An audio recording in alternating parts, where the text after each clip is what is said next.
welcome to the Kick Your Boots Up podcast. I'm so excited for this episode. This is the one and only Courtenay DeHoff. She's the Fancy Lady Cowgirl. That's probably what you guys know her as. I know her as the girl from Kansas that was at the OSU rodeo team, Oklahoma State University, that is. Go Pokes. Yeah. I'm so thankful to have Courtenay on, and this is going to be a really good episode to talk about her story and all things Fancy Lady Cowgirl and all the different hats she wears. So, Courtenay, thank you for being on today. Thanks for having me.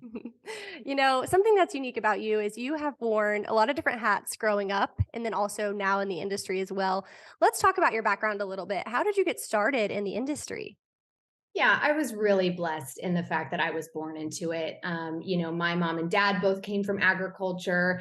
My grandparents are still heavily involved in agriculture. So it was all I knew. I tell people I'm just a little cowgirl from Kansas. Now people see me sometimes as a network television host or as the Fancy Lady Cowgirl. And they're like, how did you achieve all those things? And I say, I'm just a little cowgirl from Kansas. I grew up riding horses, was heavily involved in high school rodeo, went to the national high school finals. I was on the college rodeo team at Oklahoma State. And we also showed Angus cattle all over the country. So I just had this really amazing, beautiful childhood, and just a lot of credit to my mom and dad because they spent a lot of hours in the truck. They spent a lot of money on my sister and I. But, my dad always said, he goes, I always knew where my kids were. Oh, that is so true. And even you can relate to this being from Kansas, small town. I feel like everyone always knew everything about you before you even got home. So it was totally fine, right? Yeah. And let's talk a little bit more about your family then. Your mom and dad are very important to you. And obviously, like you said, have just invested heavily. But I also love how involved your mom is still as an adult as well. You guys have an awesome friendship. Talk to us about your family and your parents in particular. Yeah, my mom and dad, they're just, I can't say enough great things about them. They gave my little sister and I just such a magical childhood. And it's one of those things as a kid growing up in it, I didn't appreciate it, right? I had to leave it behind to really be able to come back and appreciate it. And so, yeah, my mom and dad, they did a lot for my sister and I. My dad spent a lot of money on good horses and good cattle. But again, like he said, I always knew it was an investment that would pay off in the future. It would create great adults, which my sister and I think are pretty good adults. Yeah, my mom, we're best friends. We have a lot of fun. And, shout out to my mom. She was a professional truck driver literally for 30 years with my sister and I. And 2 years ago, my mom at, 55 years old got her first horse. And now she is tearing up the road, going to cuttings with her little horse, Tio. And, I'm just really proud of her for taking that step because it was scary. She's like, I don't want to go by myself. What if I'm terrible? I'm too old. I can't afford a horse. Like, what if nobody helps me? And, shout out also to the Cutting Horse Association because they just scoop up people like my mom and take care of them. And so she's having a blast. And that's what I really love about the rodeo industry is they just really want the Western industry to stay alive as a whole. So they're very inclusive. They let everyone in. And you're right. Your mom should have her own podcast episode as well, because she's just, Yeah. she does on your podcast, on the Cowgirl Problems podcast. Mhm. She's so inspiring. But let's talk about your rodeo days. She was along for that. She got to kind of take the back seat. Now, obviously, you said she's getting to do her own thing. But let's talk about your rodeo days in particular with the high school rodeo, college rodeo, all of it. Yeah, no, I loved high school rodeo. I ran barrels and tied goats primarily. I tried to pole bend. I wasn't very good. And so those were kind of my three events in high school. I started breakaway roping in college, which is really fun. I got to go to the WPRA finals and finished miraculously one year in the top 10 with, I got to be in a picture with people like Jackie Hobbs Crawford. And I was like, this is the coolest thing that ever happened to me. But yeah, I grew up, rodeoing. And another thing that was sort of important. And back then I think I was sort of like, I'm a cowgirl. Like I'm a barrel racer. I'm a goat tire. I am not a rodeo queen. Okay, y'all. But I did. I ran, I was the Kansas High School Rodeo Queen actually 2 years in a row. I didn't know that. I was first runner-up and second runner-up back to back. So I never got to be the National High School Rodeo Queen, but I look back at that experience and man, you want to talk about preparing me for my television career, preparing me to go out into the world and live in places like Dallas and New York City and these big cities. I credit, the High School Rodeo Association a lot. And I credit that queening, teaching me how to speak in front of an audience, how to have very well-worded conversations, how to answer tough questions about rodeo and animal welfare. So shout out to all the rodeo queens out there because I was one of you. That is actually so inspiring. I had no idea, and I feel bad. I was actually the National High School Rodeo Queen in Oh my 2014-15, gosh, the Oklahoma amazing. High School Rodeo Queen, so I am, like, in awe. I just fall more in love with you literally every day. Congratulations. That's so No, cool. no, thank you, but you're exactly right. You had such a good point. I'm gonna derail our conversation just a little bit because it's so important to know you truly were prepared for life. Not only the scholarships that help set you up through these organizations, but also, just like you said, you doing news and TV alone, that helped you with knowing how to do your hair, how to do your makeup, how to have a certain Mhm. look. And then even just everyday people having interview skills, how to conduct yourself. So, what do you think is the hardest part as a woman in the industry that's has so much control in a primarily male dominant world of like you lead interviews all the time. So really quick, and then we'll get back on the conversation. What do you think is the hardest part about all of that? I think the hardest part about being a woman in the Western industry is the pressure that I put on myself.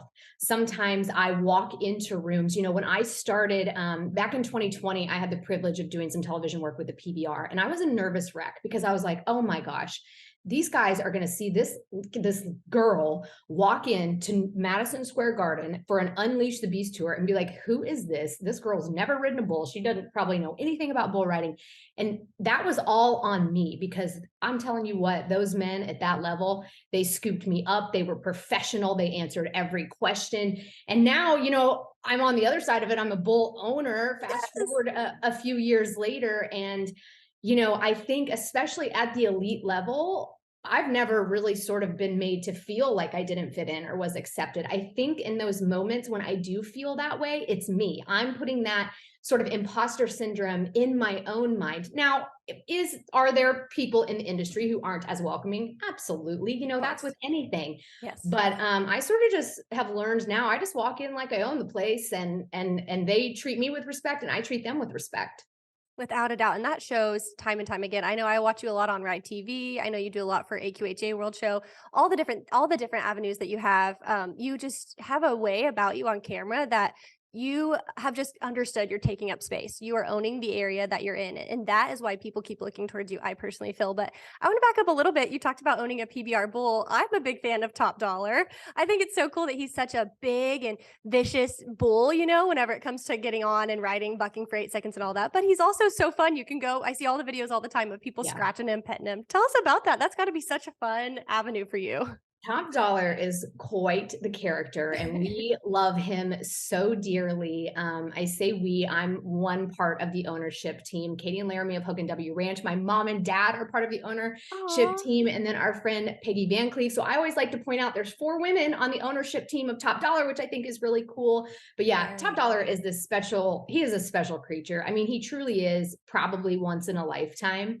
I came onto the ownership team when he was a yearling. I didn't know anything. I had come off of the PBR, they had watched me on television, Katie and Laramie, and Katie sent me a DM. I was at the high school finals, I think, working for Ride Pass, and I get this DM from Katie, who I didn't know. And she was like, hey, we own and raise bucking bulls. Do you want to own one? I was like, yeah, no. Like, what? No, I don't. So I became the owner of part owner of Top Dollar. And it's been this really incredible journey. And I have to give a shout out to Katie and Laramie. The reason that I said yes was not because I was like, yeah, I'm going to own a PBR bucking bull someday. He was one. We had no idea. I mean, Laramie did. I didn't. We had no idea what he was going to become, but they Mhm. said, we just really want to show that people from all walks of life can be a stock contractor, that women Yeah. have a place on the bucking chutes. And I was like, all right, done, sold.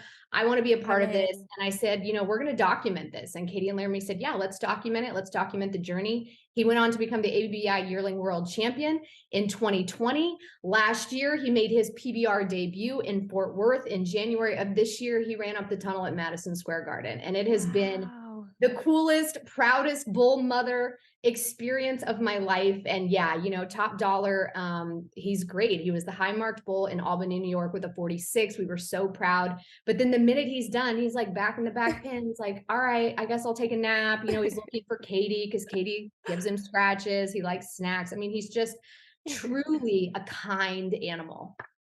I'm so glad that you mentioned Madison Square Garden a few times because for you, you had kind of a weird experience in New York and you kind of started questioning your identity. And then that also sparked something beautiful for you to create Fancy Lady Cowgirl. But talk about your time in New York, that full circle moment, and how it feels now knowing that you could walk to New York and own it if you wanted to. Yeah. So I spent a decade in the television and entertainment industry doing mainstream TV. So hard news, lifestyle and entertainment, red carpets, you name it. I did not dress like this. Most of the people I worked with did not even know my background. Most of them didn't Wow. even know where I came from. And that was because I was embarrassed of it. Because I was told very early on in my career by agents and managers, they were like, look, if you ever want anyone to take you seriously in the world of TV, that hat on your head, cute, but like save it for a country concert on the weekends. And I was young and I really wanted to be successful in television. So I was You like, were okay, hungry. I Yeah. have to choose. I can be the cowgirl from Kansas or I can be this Mm. great television host. And I decided to be a television host. And that literally spanned a decade of my young professional life. But I finally got to the point where I was like, man, something is missing. You can take the cowgirl like out of the cowgirl lifestyle, but you can't take it out of the person. And No. trust me, I tried. And so I finally sort of started embracing that more and more.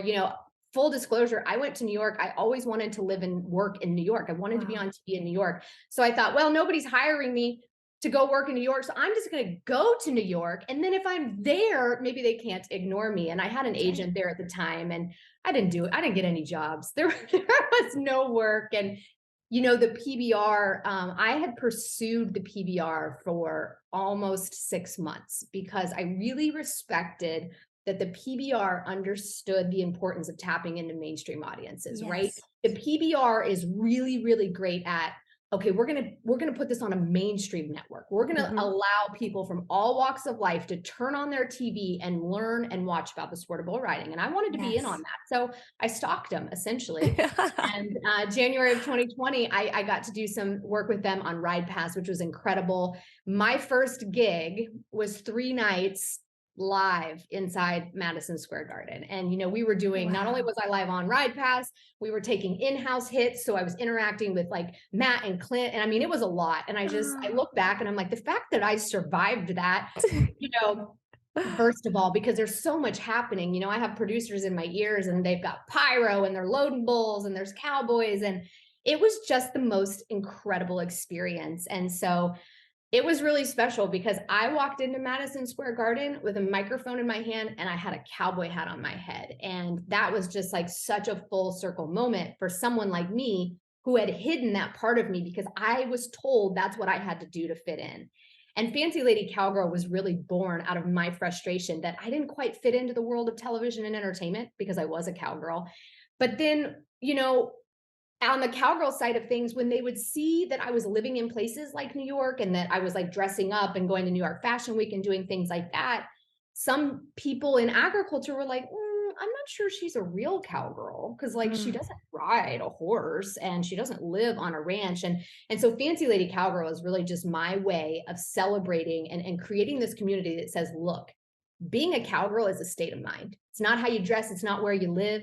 It's not what you do. It's not your religion. It's not your skin color, right? Like being a cowgirl is a state of mind. It's about living a legendary life. And I think I think cowgirls are legends. And so my purpose with Fancy Lady Cowgirl is to just bust the gates wide open and say, look, everyone is welcome in this lifestyle.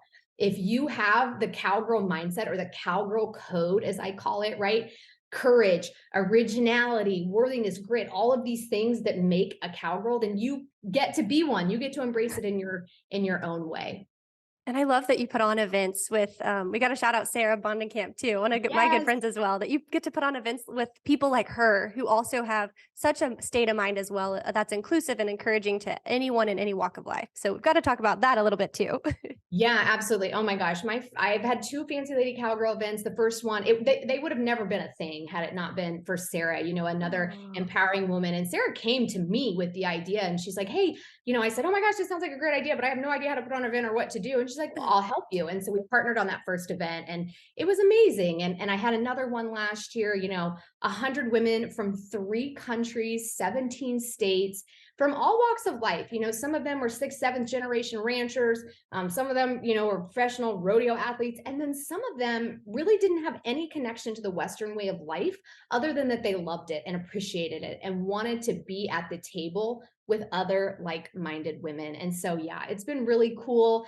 Fancy Lady Cowgirl events, there will be more coming. They are a lot of Yay. work, I will admit. Everyone's like, when's the next one? And I'm like, I don't even know what I'm doing next week. I'm still So, recovering from the other one. true. Yes, yeah, that's awesome. I know one of our marketing manager here at Justin got to go, and she said it was just an incredible experience. And I want to talk Oh, about that a little bit when we get to talking about fashion, because she was blown away with the way that the many different ways you could wear a wild rag. But before we move on to that, where do you see the future of Fancy Lady Cowgirl going? What are your future plans?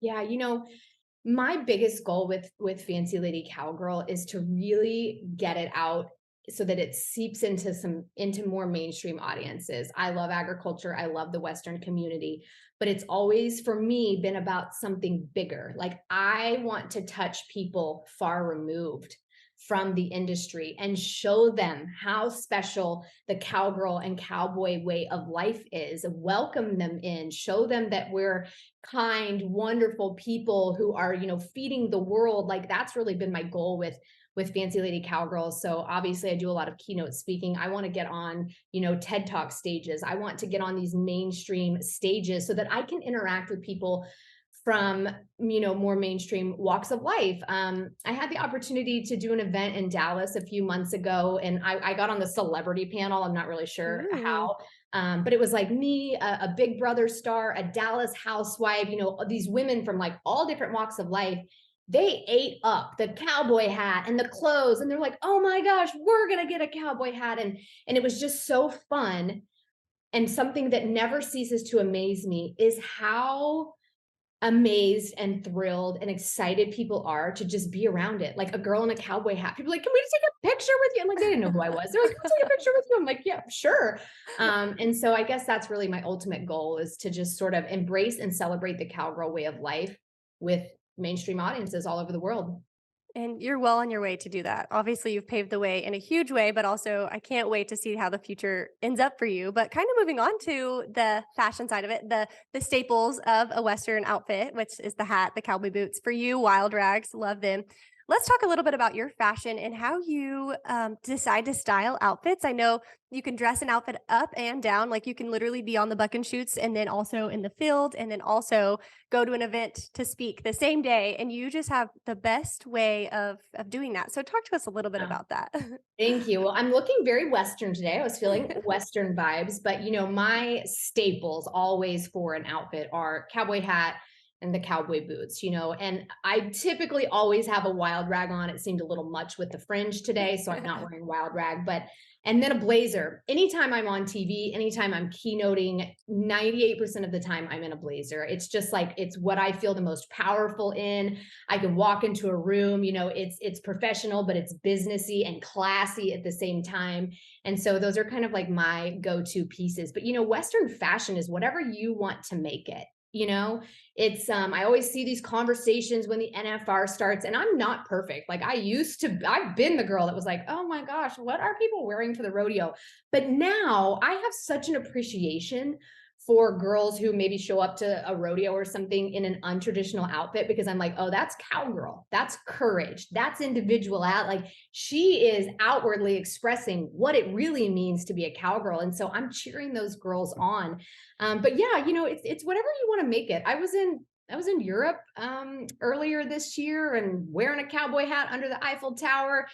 From the neck down, I looked like a lot of the Europeans in my long black coat and my whatever. And then I had on my cowboy hat. And it's just, it's embracing it in whatever way makes sense to you. And you don't even have to wear a cowboy hat. Maybe you're not into them. Maybe you don't like the way they look. That's fine. Don't wear one. You can still embrace sort of the Western lifestyle and the Western traditions. And I'll tell you what, like, Western is cool. Cowgirl is cool. They're wearing it to New York Fashion Week, or they're wearing it on the streets in Europe. Like, it is thriving.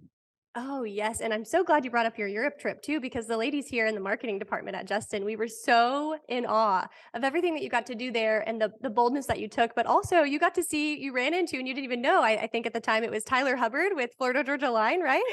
No, so here is what happened. We have this amazing evening. It's New Year's Eve. We go to dinner. So my friend, Jenna Paulette, who I know you all know, Love her. her and her sisters happen to be in Paris at the same time. So we're like, oh my gosh, this is perfect. So we get together, we have dinner. We're like, let's go drink champagne under the Eiffel Tower. Like, how very French. So we Yes. go, we have this amazing time. We get ready to go home. We did not realize that the trains were shutting down. Well, Oh. so my friend who I was with, Alex and I, we're like, I don't even know. We're 5 miles from our apartment. We had to walk. I was in cowboy boots. So we're walking hours and hours and hours. We're walking. And I see down the street a cowboy hat. Okay. That's pretty unique and I know it's not Jenna because I know what hat and I'm like, there are 3 whole cowboys in Paris right now. Like, what are the chances? And I told my friend Alex, I said, video this, it's a cowboy in Paris. And I went up and I It's the tapped him. one. It's my husband. Yeah. No. And I tapped him and I said, I like your outfit or something. He's like, hey, yeah, I like it. And I'm like over it. Like all I wanted to do was say hi. I'm like, hi, bye.